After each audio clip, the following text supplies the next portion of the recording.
do the native thing that they have available for like I guess it's like so you can record gaming sessions.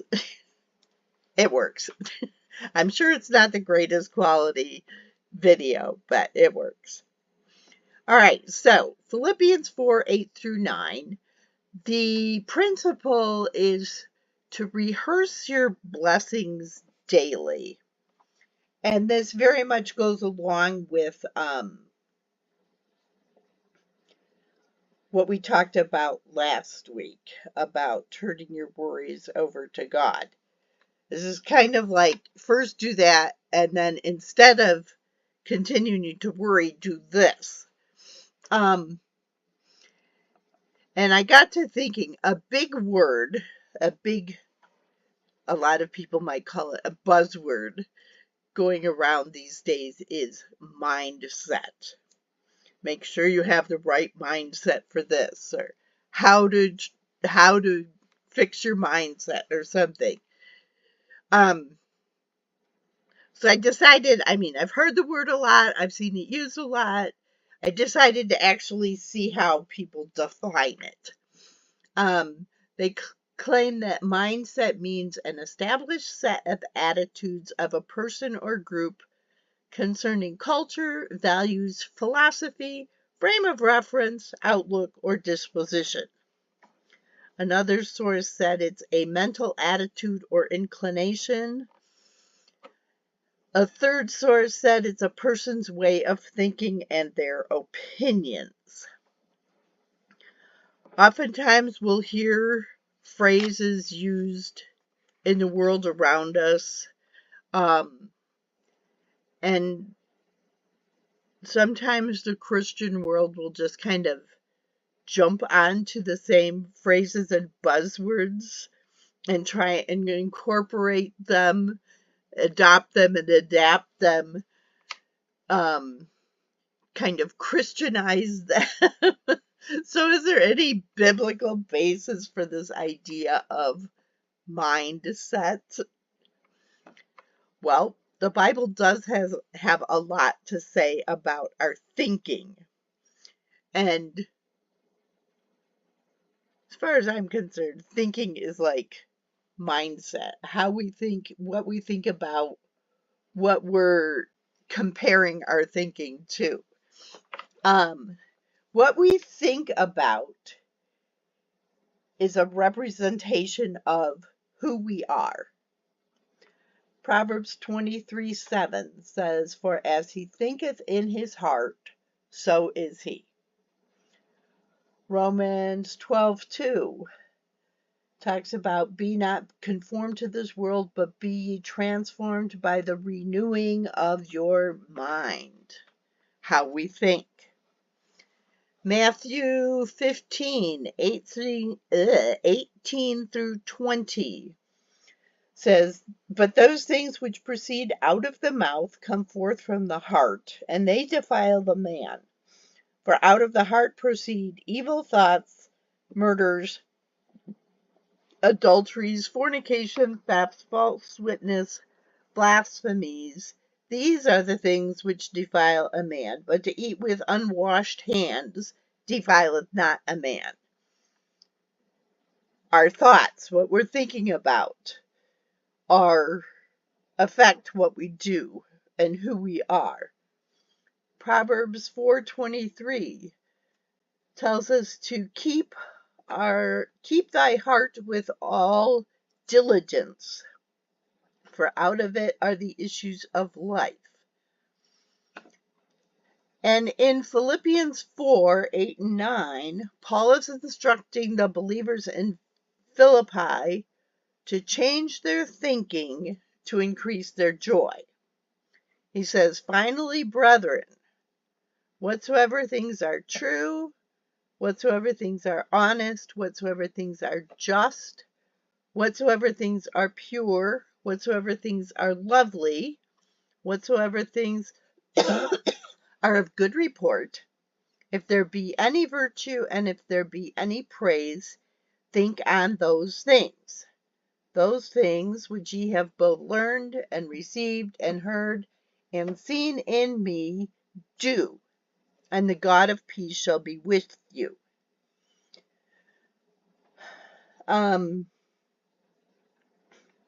These two verses, to some extent, summarize some of the many things Paul was trying to teach those believers there in Philippi about turning our worries over to God,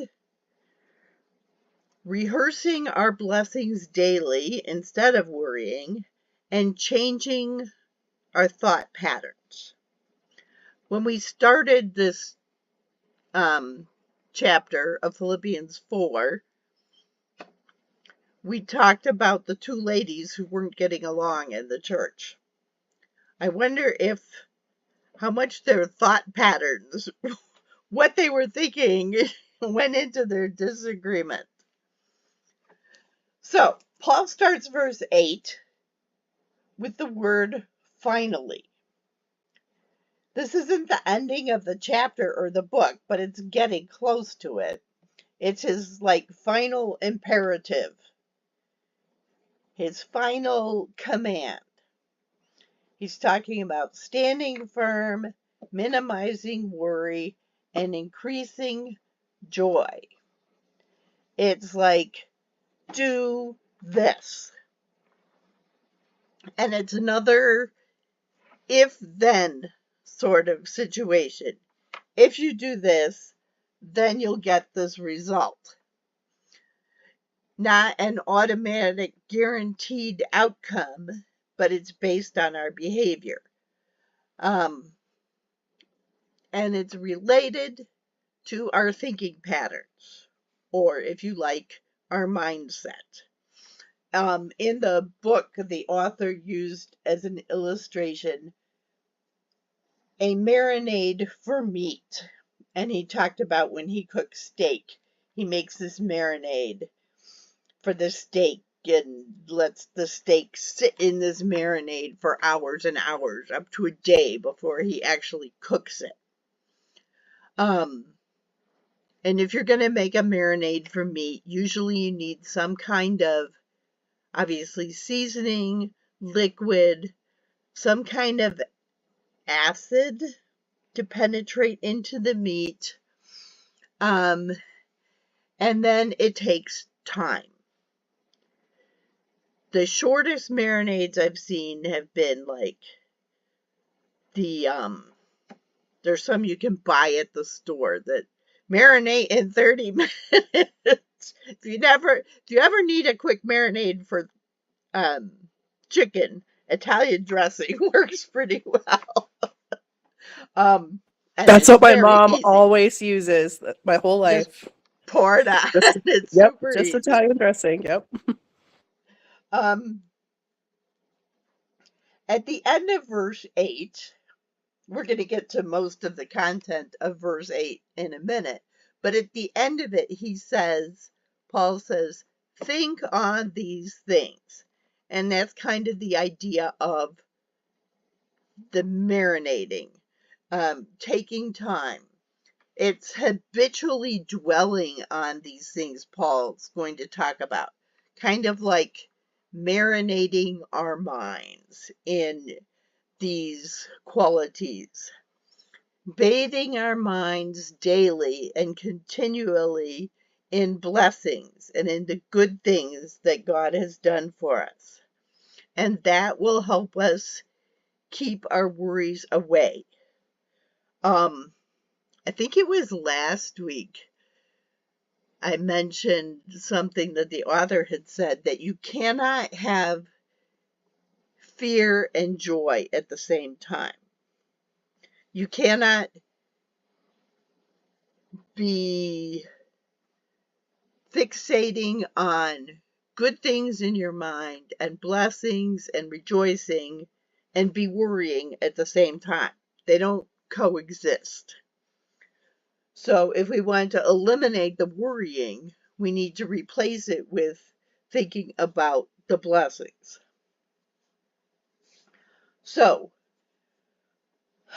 the ingredients necessary for this mental marinade, so to speak. That's what Paul lists for us in verse 8.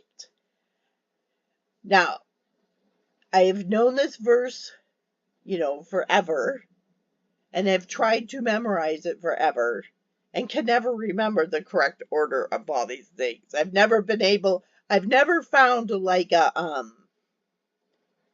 what do they call those sentences where each word in the sentence is, the first letter of each word is the letter of the word you're trying to remember? Acronym? Is that what you're thinking of? Maybe, like in music, Oh, reading the treble clef lines, it's every good oh, every boy good does boy does. fine. Mnemonic device, is that it? Maybe that's it. I haven't found one for this verse. So I always have to look it up to get the order right. But we'll start with things that are true. And in today's world, it's hard to find truth. I mean, you could read the same news item from 3 different sources and get 3 different versions of truth. It's always slanted one way or another. But truth is like an anchor for our souls. We need truth. Truth gives us a sense of stability and constancy. Our God is a God of truth, a God who is unchangeable, always constant, the same yesterday, today, and forever. So truth, things that are true, are things that are sincere, are agreeable to Scripture, are in opposition to hypocrisy or lies or half-truths. So we need to be on the lookout for things that are true that we can think about. And that's different from the next thing in the list, which are things that are honest. You could also consider the word honest to be things that are noble, or things that are majestic and full of dignity, things that are awe-inspiring, or an old word that we don't use much anymore is seemly or dignified in the sight of man. Things that are honest are things that are in agreement with unchangeable and eternal truth. And also included in here would be things that are decent. Things that are decent. A lot of things surrounding us are not decent. I mean, even you listen to the news, it's all full of things that are not decent or honest or noble or majestic or dignified. So we need to think about things that are true, things that are honest or noble, things that are just or right. I didn't look up this verse. There's a verse in Proverbs, I think it's in Proverbs, about how does it go? It's something about, when giving praise and honor to people who deserve it. If somebody does something well, we should be eager to praise and honor them. That's part of thinking about things that are just or right. Giving God and giving people their due, as in like due rewards. Celebrating or rejoicing when, or even acknowledging when people fulfill their obligations. This would even include giving God the glory for our success. The idea is things that are just or right, as in justice and righteousness, as in opposition to injustice or oppression or impiety. And things that are just or right include avoiding things that give offense or not deliberately causing offense. So things that are just and right are things we should think about as we rehearse our blessings. So true, honest, just, and then comes things that are pure, including both in motives and actions. Lots of people do what looks like good things, but their thinking behind it is all wrong. Or their motivation for doing it is more self-centered than their actions might look. A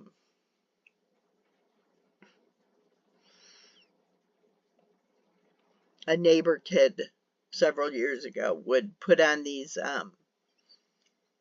he would go around getting donations and promises to put on this special meal for the local firefighters. Great thing.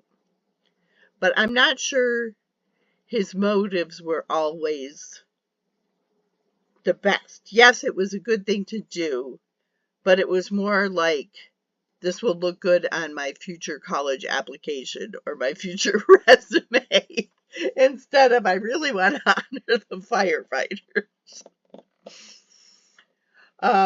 So things that are pure need to reflect both motives and actions. Things that are pure kind of celebrate the beauty of innocence. We're looking for things that are real, authentic, and unadulterated. It would also include holiness, things that are chaste and clean, in as opposed to things that are obscene or filthy. So things that are pure. Then we're supposed to think about things that are lovely. Usually when we think about lovely, we're thinking along the lines of things that are beautiful. And I would think that would be included here. When we think about the beauty of the natural world around us, how God created this amazing world and the amazing natural beauty around us. But lovely also relates to things that are lovable, or things that call forth love, things which serve to cultivate and increase love and friendship, and things that are favorable in God's sight.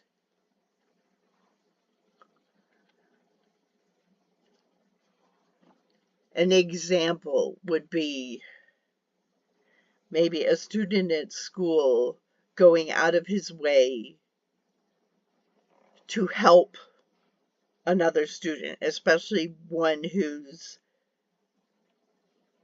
often picked on or looked down on. That would be something I think that would be classified as lovely. Then we go on to things that are of good report, or you could consider it things that are admirable, things that are kind, or well spoken of, things that are useful and profitable to mankind. avoiding things that will likely give offense. And I think a lot of these things overlap.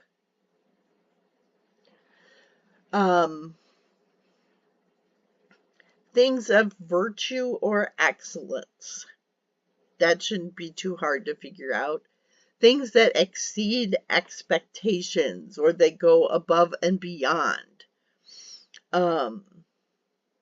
Things that promote the general good. In opposition, things that are in opposition to vice or evil or immorality. I saw this quotation from a commentator, not a recent commentator, an old commentator. Piety and true morality are inseparable. Piety is love with its face toward God. Morality is love with its face towards men. So I thought that was kind of interesting. Things of virtue or excellence look that way to both God and people around us. Things that, the last thing in the verse is good report, or things that bring praise, or things that are praiseworthy. Things that merit or earn praise. Something that's deserving of commendation. Things that honor and direct honor to God. You could also include in here times when God just amazes us. Because sometimes God does something that we can't even fathom. It just amazes us. Another quotation from another old commentator. Not that Christians should make man's praise their aim, but they should live so as to deserve man's praise. Praise from people around us always makes us feel good, but it's not always going to be there. But we should conduct ourselves so whether or not we receive it, whatever we do deserves it. Does that make sense?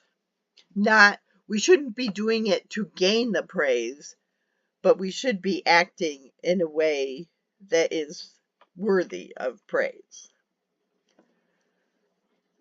So, 8 ingredients that should marinate in our minds.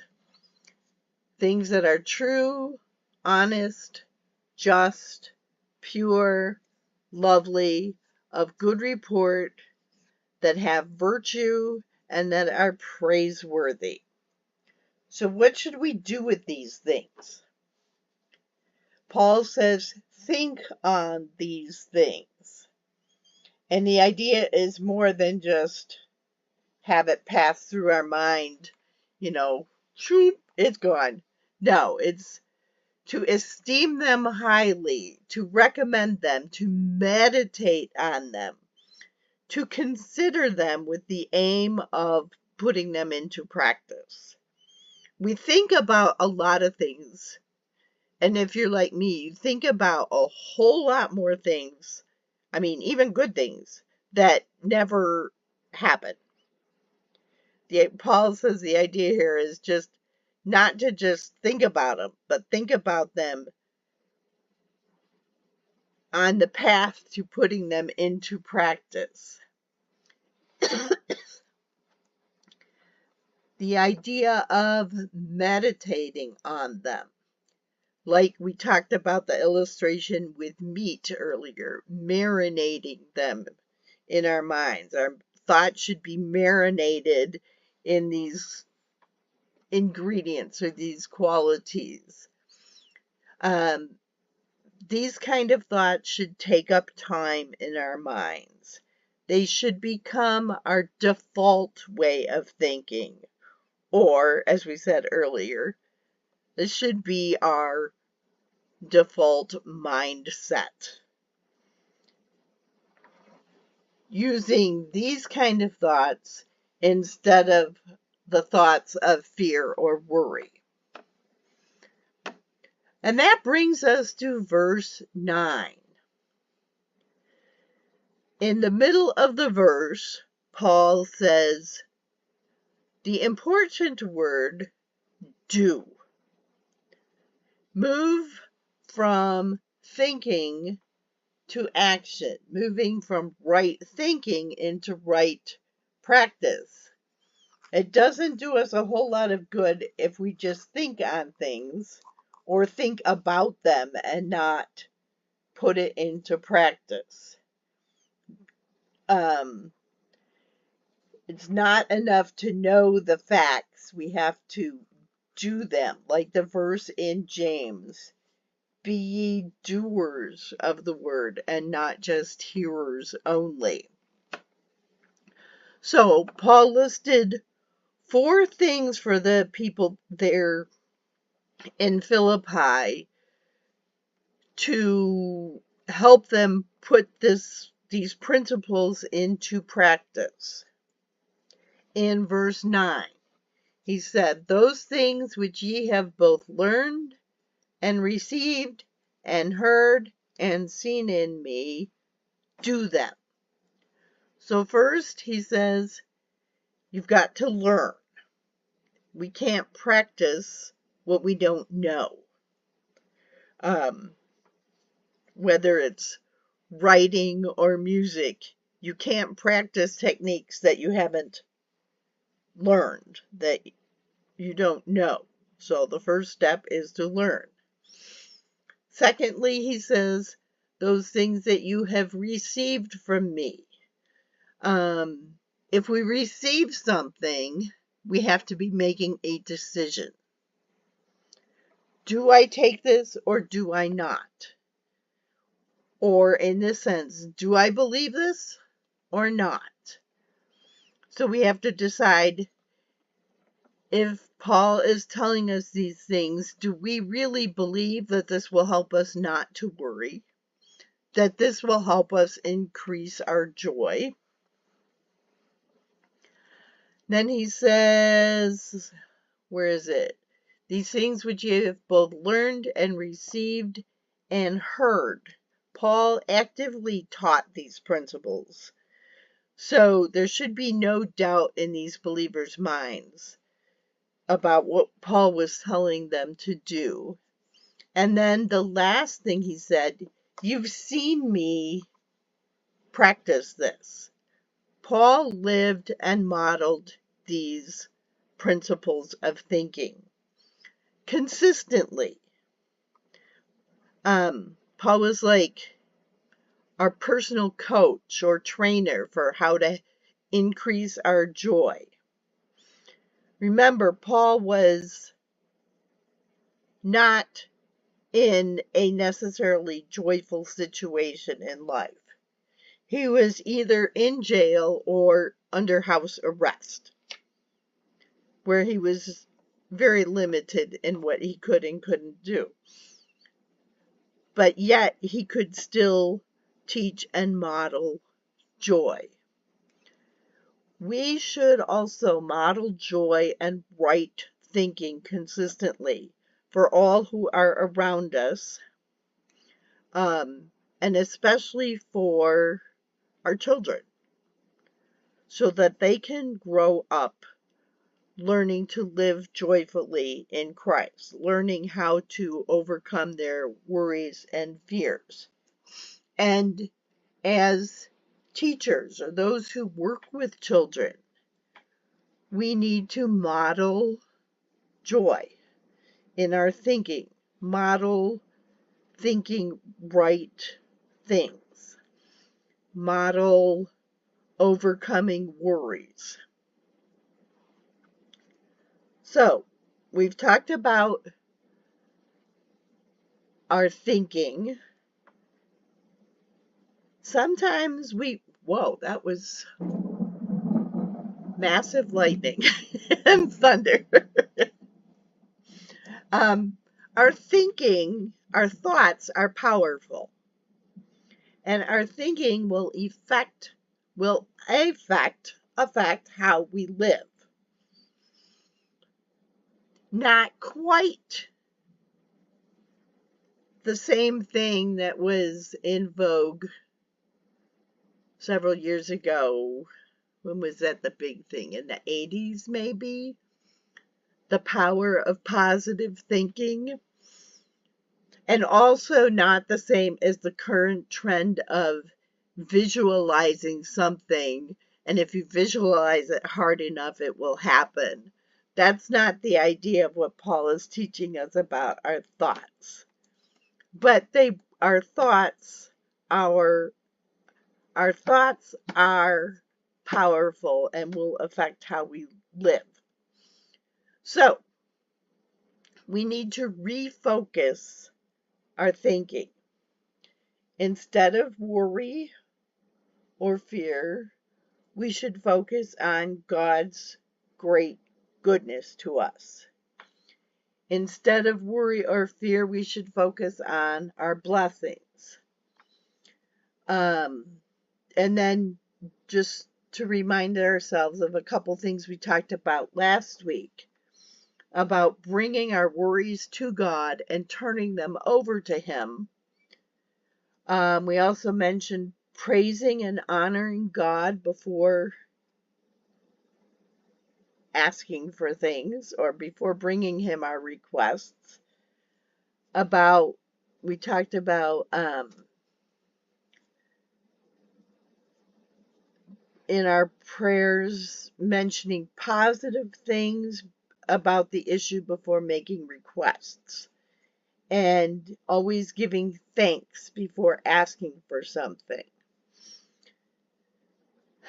We can start our right thinking each day before we even get out of bed. I am not one of those people who wakes up in the mornings and jumps out of bed ready to face the day. That is not me. I don't think it ever has been me. I am not that person. I don't want to talk to anybody. But we can start our right thinking early on. What are we looking forward to about the day? What are you thankful for before even getting up? And it helps if we plan our days the night before and focus on the blessings before tackling the burdens of the day. That would change our mindset, don't you think? Instead of dreading the day, if we focus on our blessings first, that would change how we're thinking. Thinking the right way, focusing on the blessings will bring joy, peace, and freedom. Freedom from fear, freedom from worry, freedom from a sense of doom or dread, even mental freedom when physical freedom is limited, like Paul. Paul was in jail or under house arrest, but yet he still was free. There's a verse in, I can't think of where, I'm thinking it's one of the Gospels, about the truth will set you free.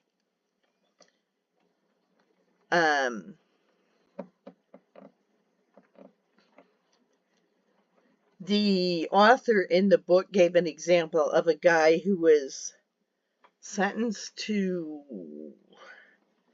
I don't know, maybe 25 years in jail for a crime he didn't commit.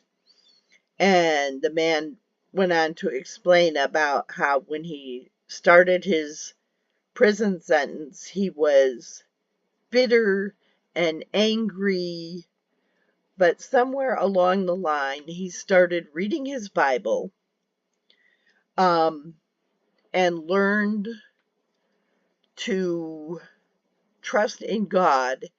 And he said, and there was freedom. Even though he was still in jail, he was rejoicing in freedom. Eventually, through assistance with an outside group, his sentence and his conviction were overturned. But he said he experienced freedom long before he got out of jail. When we first started, we talked about how verses 8 and 9 were another if-then situation. So verse 8 was the if. If you think this way, if you think according to these principles, then we find at the end of verse 9, the God of peace shall be with you. Last week we looked at verse 7 and talked about the peace of God. So we have the peace of God and the God of peace. God is the author of peace, the lover of peace, the only one who can maintain peace. And there is no true peace without God. We don't just have peace from God, but we have the presence of the God of peace with us. So if we think this way on these things, if we change the way we think, then the God of peace and the peace of God will be with us. We mentioned this verse earlier, Romans chapter 12, verse 2. Be not conformed to this world, but be transformed by the renewing of your mind. Changing your mind, changing the way we think. And then Colossians chapter 3, verses 1 and 2. If ye then be risen with Christ, seek those things which are above, where Christ sitteth on the right hand of God. Set your affection on things above, not on things on the earth. Again, changing the way we think about things. You've probably all played this game when you were a kid at some time. I Spy. Remember playing I Spy in the car? And if somebody wasn't very smart, they'd be picking things that you pass in 2 seconds and nobody can guess the right thing. We can play an I Spy game that will help us to change our thinking. As we go through the day, instead of looking for things of a certain color, think about what we can find through our day to think about that fit the ingredients in Philippians 4:8. What do you see during your day that reminds you to think about truth, or that's honest, or just, or pure, or lovely, of good report, of virtue, what's praiseworthy? So play the little game. See if you can find one thing throughout the day to fit each category. And that will help you increase your joy by remembering and rehearsing your blessings daily. Any comments or questions or thoughts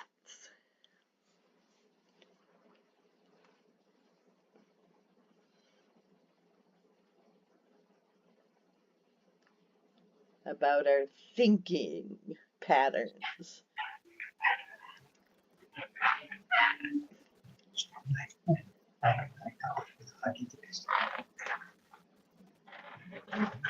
No one? No, I thought those are good ideas, though. Yeah, it's easy to get our minds so full of all the problems and all the things that either went wrong or might go wrong, if we change our thinking and think about the good things, the things God has already done, the things we see around us that reflect God's goodness, it will change our whole attitudes and increase our joy. Um, I was trying to think of a little song or chorus that would go along with this. Anybody have any suggestions?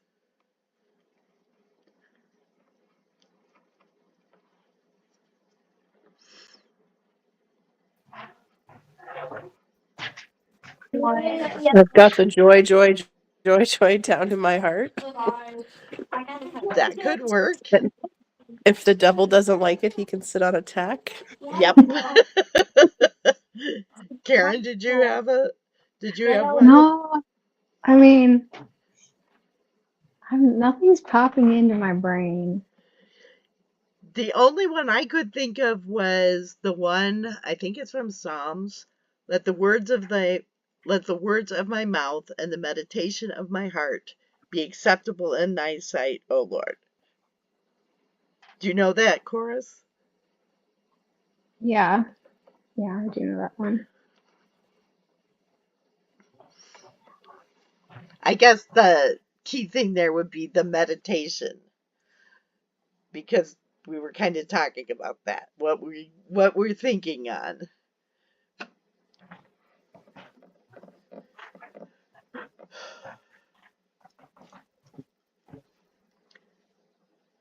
Yeah, nothing is coming to my brain. No, it's not a real common factor in the songs and chorus department. All right, next week we're going to, let's see, continue memorizing verses 6 and 7. We're going to look at Philippians 4:10 through 13. And we're going to, and you should start thinking about contentment and how that applies to our joy. Because that's what we'll look at next week. And Bethany, what kind of cupcakes or muffins are you making? Chocolate with something green. I'm not sure what yet. Something will be Frosting. green associated with it. Yes. Chocolate's always good. Yes. So I don't know. I have a recipe for a mint chocolate chip frosting. Then I try with Ooh, them. If I really fancy, I'd make a ganache filling. You can even do like a dip with the ganache over the top of the frosting, but that takes way too much time. I So I'm was gonna just keep going it to say, how simple. much time do you have? Not that much. Or you could just sprinkle the green Andes. Yeah, that wasn't on my grocery order this week, so Or do you have Fair any point. green, like sugar? I do. But I think I'm just gonna do like a mint chocolate chip frosting. If I'm very ambitious, I'll do a mint chocolate and a chocolate, and I'll swirl them in the bag and pipe them on for a two-tone. But we'll see how I'm feeling in 30 minutes. I was, okay, Michael's preschool always posts pictures. So I was Did you see looking, the green eggs and ham picture? I did. I also saw their St. Patrick's Day hats, and Yes. they That's were so doing cute. V for violin. I thought, Yes. oh, too bad Bethany was working and she couldn't take her violin and play for preschool. Her three kids play violin. So Okay. I'm sure she has, and her mother plays violin too. So I'm sure they have enough people to demonstrate. No, they did a green eggs and a ham day at preschool, and they brought it. They had like a whole snack and everything. And so the kids in the pictures, they have a thumbs up for the green eggs, and Michael's the only one who has a thumbs down because I he saw doesn't like that. he does not like eggs. I thought That's that was funny. funny. It was very funny. I laughed when I saw that because I knew that would have I knew that was going to happen. His Was it cousin the Mikey would eggs have or done the just the fact same that they were thing. green? Okay, stop. So for our like last, not this past week, but the week before was our Dr. Seuss week at our school. I Uh-huh. think it's the same for everybody. But so the lady who's in charge of the lunch menu, she put on there like Dr. Seuss themed lunch items, but like they were like kind of riddles, so you didn't actually know what it was that was on the menu. Like the whole week, everybody's like, we don't even know what's for lunch today. It's something like something, like Dr. Seuss titles, but like it was all like riddles, like monkey's favorite snack. Okay, well that figured out like that was a banana, but then like the rest of it, it was like I don't remember what it was, but I was just like, I don't know, I can't figure it out either. Like all the kids, like, what is for lunch today? And I was like, you're just gonna have to ask when you go in because I can't figure it It's out a either. surprise. Yeah. Well, I'm sure that must have kept them on their toes that week. Well, because they were like, how am I supposed to know if I'm gonna order lunch tomorrow or bring lunch from home? Because I don't even know what it is. And I'm like, can't help you. Go ask the lunch lady when you go to lunch today. It's good. It's a good lesson in life problem solving. No, I mean it was very clever, but like I have no idea. You'd have to be a Dr. Seuss expert to figure it all out.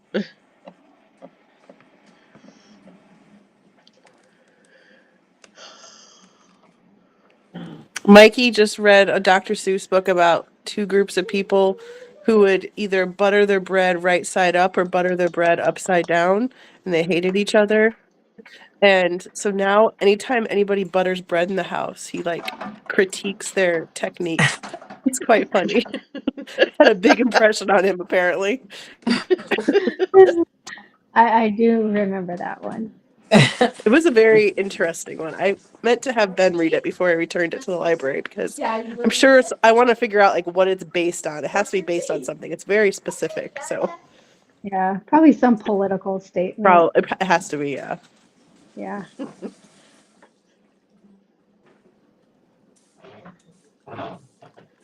I'm surprised All Ellen right. is still awake. She will. I'm actually kind of surprised she's still awake, but she will probably start fading pretty soon, and then she'll go to sleep around 9:30 or 10, and fingers crossed she sleeps till 5. Yay. So we've been doing pretty good, except she's had a really stuffed up nose the last couple nights, and that's been waking her up. We had about a week where she was sleeping like from 10 till 5, and that was great. Yeah. And then the last couple nights she did not. And of course, on Friday I had to sub all day long and be the lead teacher in the classroom all day long.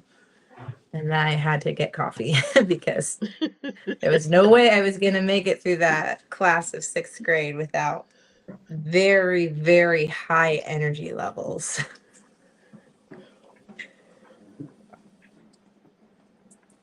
But yes, we'll see. Well, Michael is already asleep. you have a head start on, I mean, David never slept that well. I know. But in David's defense, he was surrounded by chaos 100% of the time. So that is hard to manage, I guess. Not in the middle of the night, though. No, I mean like with all the rest of us kids around. We all stayed up super late too, so it's not like, yeah, he did have a lot of noise all the time around him.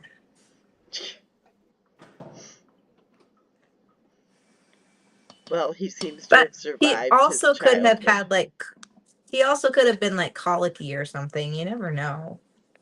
Yeah, he very likely was. And Yeah. There's not a whole lot you can do about that except be your lactose and stuff. Kick that out of your diet. But I don't even know if that was a big thing back when he was born. I don't know when that came into play. certainly wasn't common. Yeah. All right.